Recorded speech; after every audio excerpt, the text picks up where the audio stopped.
that USAID is on the chopping block. I couldn't be happier. The Catholic Church has become addicted to the money, which means they've become numb to criticism of the money. And they started implementing these programs in African countries, Asian countries, South American countries. And these programs, they're designed to spread contraception. They're designed to spread sexual immorality. What most people don't recognize or realize about USAID is that it is a front for global governance. And the response was, well, we don't really want to get involved in bribing the poor. How about bribing the far left? Because that's what it seems like all of this USAID money has been going to. Do you think this will move the opinions of bishops? No, I think the bishops are addicted to the money just as much as anybody else is. As we all know, Judas was the one who was responsible for the apostolic. By the way, my name is Joe McClane. I host a radio program called A Catholic Take, where we look at the world through a Catholic lens.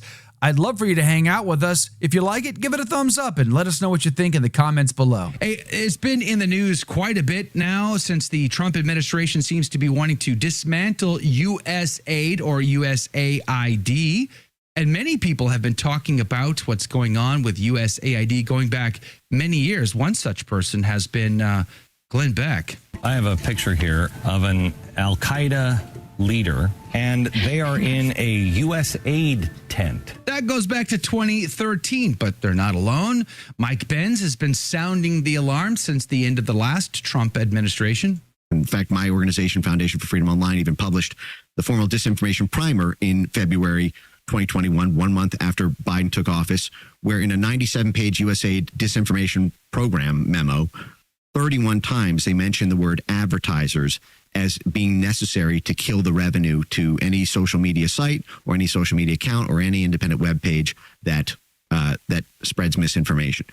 So USAID's been up to a lot, but they're not the only ones sounding the alarm. Lepanto Institute's been talking about it for over a decade now. In fact, we went to Virginia last year for a press conference with the Lepanto Institute, and they gave us a lot of receipts on how USAID or USAID cooperates with Catholic organizations to perpetuate contraception, abortion, perverse sexual practices, and more. Advocating for the decriminalization of abortion. So the first thing that I want to show you, that our researchers got a copy of this manual. It's called What Do You Want to Be When You Grow? We're going to link to our conversations with them in the show notes today. But Michael Hichborn joins us this morning to talk about it. Michael, good morning to you. Thank you for your time. Good morning, Joe. Thanks for having me back on. I mean, God, there's so many things in the news that we didn't anticipate discussing at a national, international level. These days, USAID has to be one of those. I mean, you've been talking about it for a decade. Nobody wants to listen to it, at least nobody within like official hierarchical circles, because CRS is a powerful organization within the Catholic Church, a lobby, if you will. And they just turn a blind eye to the dirty money that has been funneled to this NGO and others. What do you think in these, looking at the headlines today? What's going through your mind? Well, to be honest, I'm elated at the fact that USAID is on the chopping block. Amen. I couldn't be happier. The facts that I've been bringing to the Catholic Church for the last 15 plus years, regarding USAID and PEPFAR and the Global Fund and all of these big corporations that are designed to finance aid and development work, and I put that in air quotes, the Catholic Church has become addicted to the money, which means they've become numb to criticism of the money. It's kind of like if you read ancient Greek mythology, one of the things that everybody knows, if you go down into Hades, do not eat the food because then you become a permanent resident. So in terms of USAID, it's a big banquet. It's a huge feast. And the minute you start eating the food, well, now you're a resident. You're there permanently. So I think that the Catholic Church, having become addicted to those funds, not only have they turned a blind eye to what the funds are being used for, what they're supposed to be doing, but they've become complicit in it. So they started putting together programs that USAID developed and PEPFAR developed, and they started implementing these programs in African countries, Asian countries, South American countries. And these programs, they're horrible. They're designed to spread contraception. They're designed to spread sexual immorality. And not only were they taking the money and implementing the projects, but then they knew what they were doing. There's no way that they didn't. So the fact that these programs are now on the chopping block, as I said, I couldn't be happier. Well, why do you think that more employees who work for a Catholic NGO, CRS, Catholic Charities, some other organization, why do you think they're not more bothered by all of this? Do they not hire Catholics that believe in the Catholic faith? Oh, no. In fact, Catholic Relief Services made it clear to us when I sat down to meet with them, I think back in 2011, they made it very clear that they didn't hire Catholics exclusively for these projects. Sometimes they'll hire Muslims to implement Catholic programs. So I complained to them. I said, look, why you're hiring Muslims, you're hiring atheists, you're hiring non-Catholics, non-Christians. How can you possibly represent the Catholic Church? And they would, I even complained, you're not even evangelizing. And they said, oh, we do evangelize, we just don't proselytize. And I said, what do you mean by that? They said, well, we're trying to convert people into a certain way of thinking about things, about how to handle and treat your fellow human beings, but we're not trying to, convert them to the Catholic faith. Ha, ha, ha. And when I said that, when our Lord brought the mass of people to the mountaintop and he preached to them, he fed them first. He saw that they were hungry and he fed them. And then he preached. I said, this is the model for charity. And the response was, well, we don't really want to get involved in bribing the poor. Okay, so I was just thinking a couple of things. Number one, we don't want to get involved in bribing the poor. Okay, well, how about bribing the far left? Because that's what it seems like all of this USAID money has been going to. In fact, a recent report said 97% of all political contributions from USAID or USAID employees went to Democrat candidates, per the Daily Wire. Also, we know Mike Benz has been reporting this, of course, that the funding for many major outlets around the world for media has been USAID. In fact, I have a graphic here from the BBC. They're telling the whole world, hey, we get our money, second biggest contributor, USAID, to the BBC. And in fact, that's one of Mike Benz's biggest reports was, listen, they are funding media outlets across the globe to huge dollars, to the tune of huge dollars, let alone their massive campaign against Facebook several years back to pressure them to censor certain voices, threatening the advertisers on these platforms, which is what Elon Musk is dealing with, let alone the fact that we are seeing the USAID is essentially a CIA front, a front in many countries. They believe that the USAID had a big role to play in Ukraine and toppling that government, which got us to where we're at today under Zelensky. So it seems like USAID is a nefarious organization at best. Now, what's interesting is Marco Rubio yesterday in a press conference said that although they're dismantling USAID, it's not going to be gone forever. He said they're going to just try to clean house. If you were the president, you could do whatever you wanted. What would you do? How would you manage this hot mess? Well, I mean, I would do as much as I could to dismantle the organization altogether. I don't know if the president actually has the authority or the power to completely get rid of USAID, which if he does, I would encourage that. I think it's got to go. It's a horrible organization. It's been a big machine for creating global governance since its inception. But I don't know that Trump actually has the authority without Congress to just disband it on his own. So gutting it, I think, is probably his best option, and trying to repurpose some of the funds and maybe repurpose the direction of the organization, and putting in good people to build, to implement, however you want to do it. But if I was president and I didn't have the authority to just get rid of it altogether, I would say, okay, we're going to gut everything that we can, and I'm going to put a few key people in positions that I am obliged by Congress to implement, and we're just going to sit on our thumbs and not do anything. Wow. It's such a tell. It's such a red flag. The fact that when DOGE shows up and says, show us your files, they're like, no, we're not doing it. It's classified. Mm-hmm. Why would USAID have classified files? It's supposed to be an aid organization.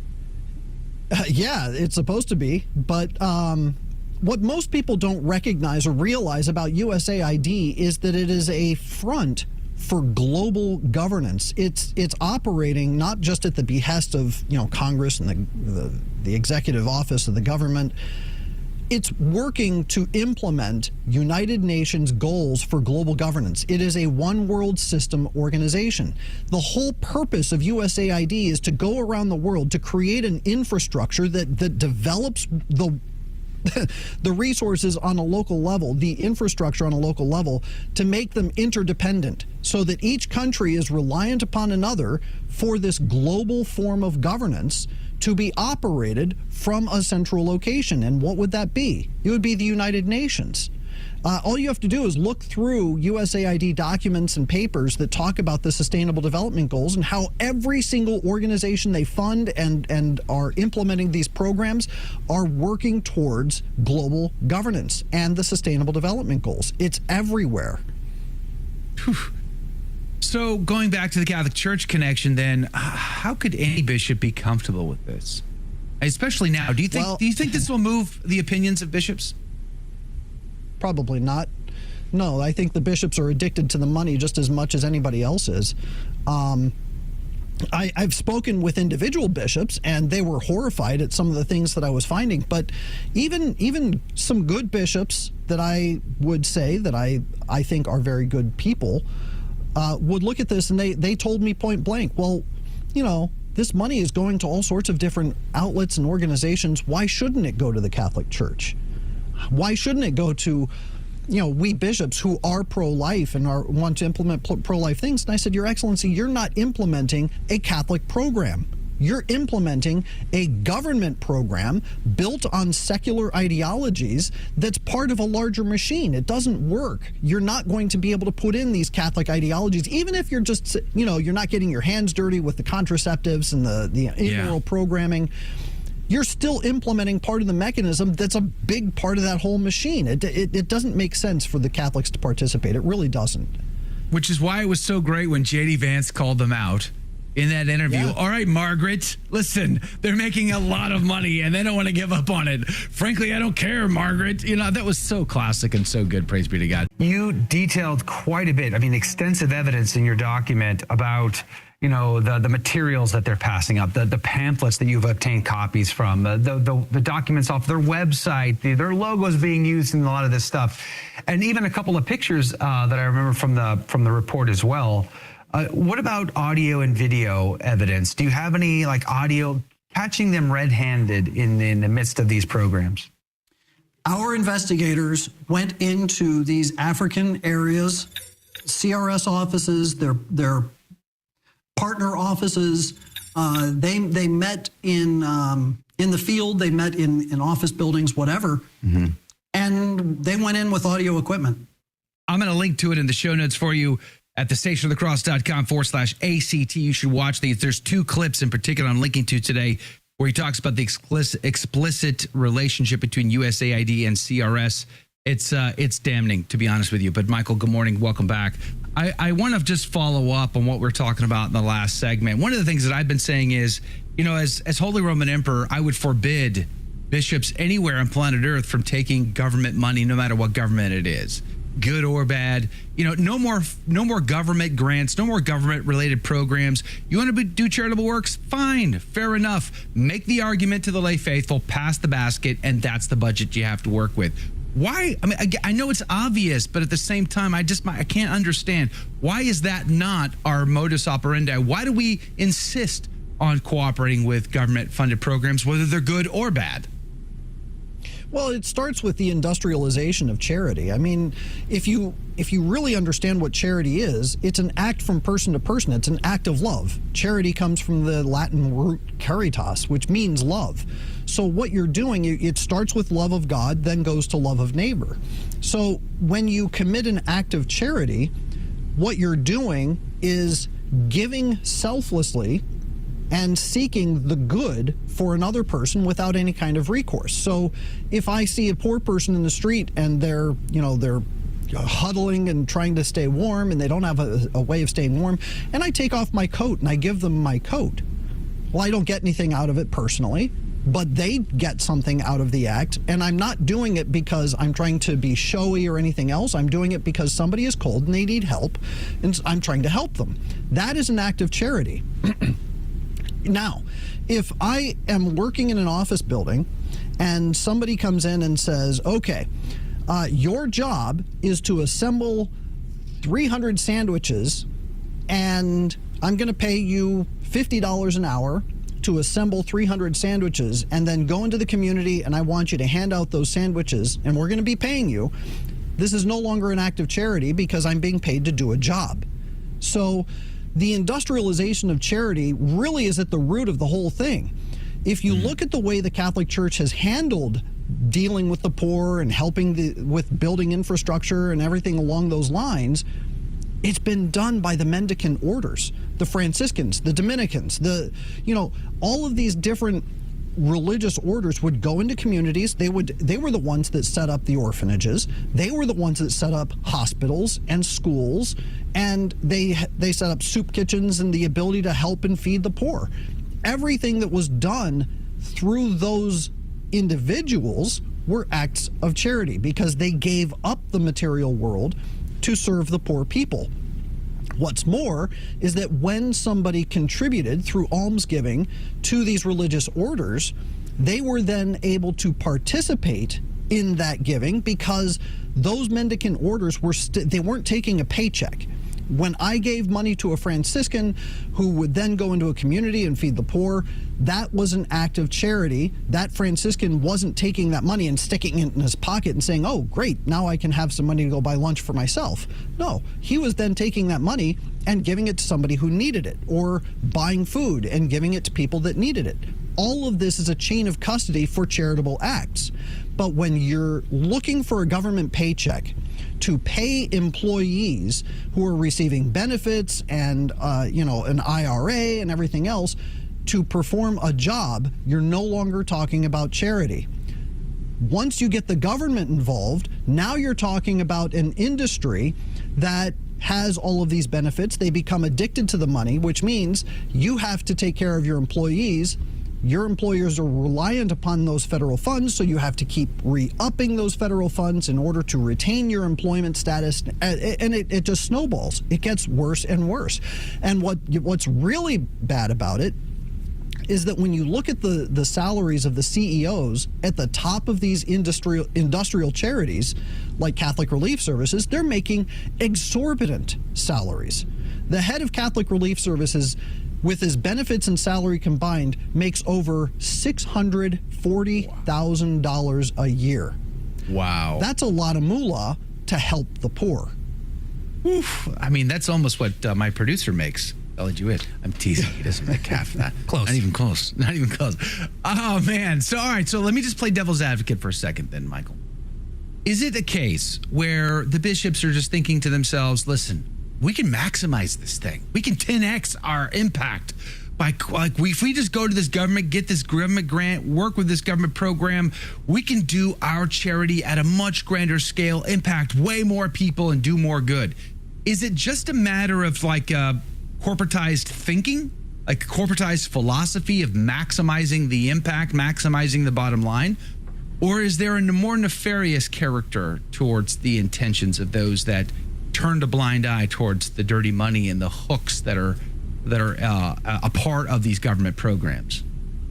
Well, I think what you're describing there are two different ideologies mixed in with the body of bishops. So yes, on both To both questions, yes.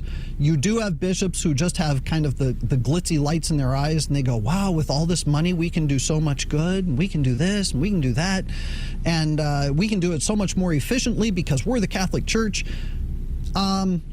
They don't understand that they are corporatizing the Catholic Church by doing this, and they also don't realize that they're not supposed to be the CEO of a corporation. They're supposed to be the shepherd of a flock. So the thinking of the bishops is completely upended, and it's been upended since the 1960s. But then you also do have the McCarrick types. Let's remind everybody that Cardinal McCarrick, at the time, was the founder and the head of the Catholic Relief Services Foundations Board. So he was responsible for hundreds of millions of dollars coming through that one office. And as we all know, Judas was the one who was responsible for the apostolic purse. So Yes. you have this love of money from a certain set of bishops, and they don't care how that money is being used as long as it continues to roll in. Judas was the first to corporatize charity, and the rest follows. Oof, if you ever go read Blessed Anne Catherine Emmerich's visions, there is some stuff specific to Judas and his corruption that Our Lady didn't like. Our Lady didn't like. I would encourage you to read that. We're almost getting out of time here. What do you make on the radio side of our program? What do you make of the of all the politicians that are surrounding the USAID, office and trying to protest to save them? And some senators are threatening they won't advance admin picks. Or the votes for some of Trump's admin picks until USAID is restored. What does that say? I would have Elon Musk start looking into what their connections to USAID are and what kind of kickbacks they're getting. Right. That's Everybody right. wants to protect their own bottom line. I would say that if I were Elon, I'd go online and say, hey, thanks for the tip. Now we know where else to look. Did you like that video? It's okay. You can admit it. It's perfectly fine.